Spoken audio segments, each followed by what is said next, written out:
एक दफ़ा एक बूढ़ी खातून का इंटरव्यू लिया गया जिन्होंने अपने शौहर के साथ 50 साल का अरसा पुरसकून तरीके और हंसी खुशी गुजारा। तो फिर उस खातून से पूछा गया कि इस 50 साला पुरसकून ज़िंदगी का आखिर राज क्या है। क्या वो खाना बनाने में बहुत माहिर थी, या फिर खूबसूरती उसका सबब था, या ढेर सारे बच्चों का होना उसका सबब है, या फिर कोई और बात है। तो बूढ़ी खातून ने जवाब दिया कि पुरसकून शादीशुदा ज़िंदगी का दारोमदार अल्लाह की तौफीक के बाद औरत के हाथों में होता है। औरत चाहे तो अपने घर को जन्नत बना सकती है और चाहे तो उसके बरक्स यानी जहन्नम भी बना सकती है। आप इस सिलसिले में मालो दौलत का नाम मत लीजिए। बहुत सारी मालदार औरतें जिनकी ज़िंदगी अजीरन बनी हुई है, शौहर उनसे भागा भागा रहता है। खुशहाल शादीशुदा ज़िंदगी का सबब औलाद भी नहीं है। बहुत सारी औरतें हैं जिनके 6-6, 7-7 बच्चे हैं, फिर भी वो शौहर की मोहब्बत से महरूम हैं, बल्कि तलाक तक की नौबत आ जाती है। बहुत सारी ख़वातीन आला से आला खाना बनाने में माहिर होती हैं, दिन भर नए से नए खाने बनाती रहती हैं, लेकिन फिर भी उन्हें शौहर की बदसलूकी की शिकायत रहती है। इंटरव्यू लेने वाली खातून सहाफ़ी को बहुत हैरत हुई। उसने पूछा कि फिर आपकी इस खुशहाल ज़िंदगी का आखिर राज क्या है। बूढ़ी खातून ने जवाब दिया कि जब मेरा शौहर इंतहाई गुस्से में होता है तो मैं खामोशी का सहारा ले लेती हूँ, लेकिन उस खामोशी में भी एहतराम शामिल होता है। मैं अफसोस के साथ सर झुका लेती हूँ ऐसे मौके पर। बाज़ ख़वातीन खामोश तो हो जाती हैं, लेकिन तमीज़ का अंसर शामिल नहीं होता। इस चीज़ से हमेशा बचना चाहिए। समझदार आदमी उसे फ़ौरन भांप लेता है। नामा निगार खातून ने पूछा, ऐसे मौके पर आप कमरे से निकल क्यों नहीं जाती?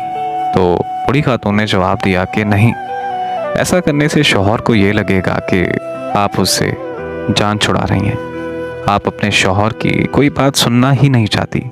ऐसे मौके पर खामोश रहना चाहिए, और जब तक वो पुरसकून ना हो जाए उसकी किसी बात की मुखालफत नहीं करनी चाहिए। जब शौहर किसी हद तक पुरसकून हो जाता है तो मैं कहती हूँ, क्या पूरी हो गई आपकी बात? फिर मैं कमरे से चली जाती हूँ, क्योंकि मेरा शौहर बोल बोल कर थक चुका होता है और चीखने चिल्लाने के बाद उसे थोड़ी आराम की ज़रूरत होती है।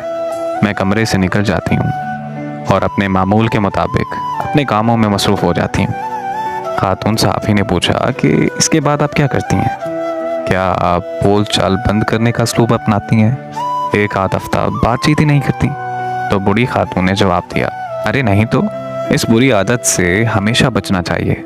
ये दो धारी हथियार है। जब आप एक हफ्ते तक शौहर से कोई बातचीत नहीं करेंगी, ऐसे वक्त में जबकि उसे आपके साथ मुसल्लत की ज़रूरत होती है, तो वो इस कैफियत का आदी हो जाएगा और फिर ये चीज़ें बढ़ते बढ़ते ख़तरनाक किस्म की नफ़रत की शक्ल इख्तियार कर लेंगी।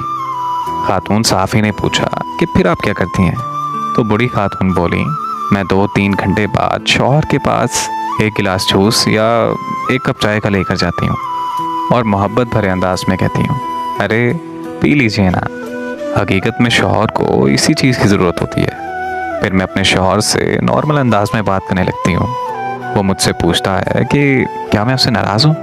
तो मैं कहती हूँ, अरे नहीं तो। उसके बाद वो अपनी सख्त कलामी पर माज़रत ज़ाहिर करता है और खूबसूरत किस्म की बातें करने लगता है। इंटरव्यू लेने वाली खातून ने पूछा, और आप उसकी ये बातें मान लेती हैं? तो बूढ़ी खातून बोली, जी बिल्कुल, मैं कोई अनाड़ी थोड़ी हूँ। मुझे अपने आप पर पूरा भरोसा है। क्या आप चाहती हैं कि मेरा शौहर जब गुस्से में हो तो मैं उसकी हर बात का यकीन कर लूँ, और जब वो पुरसकून हो तो उसकी कोई बात ना मानूं? तो खातून सहाफ़ी ने पूछा, और आपकी इज़्ज़त नफ्स? बूढ़ी खातून बोली, पहली बात तो ये कि मेरी इज़्ज़त व नफ्स उसी वक्त है जब मेरा शौहर मुझसे राज़ी हो और हमारी शादीशुदा ज़िंदगी पुरसकून हो।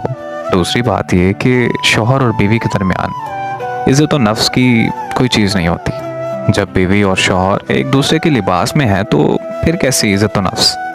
आज की कहानी बताने का मकसद सिर्फ इतना था कि जो रिश्ते हमेशा प्यार से चलते हैं उनमें कभी खलल नहीं आता, और एक ऐसा रिश्ता जिसमें आप एक दूसरे को समझ ही नहीं पाते, वो रिश्ता ज़्यादा देर चल नहीं पाता। ये जो मियाँ बीवी का रिश्ता होता है ना, ये ज़िंदगी भर का साथ होता है। तो इसमें बेहतरी यही है कि एक दूसरे को समझ कर चलें, ताकि ऐसे रिश्ते में कभी खलल ना आए।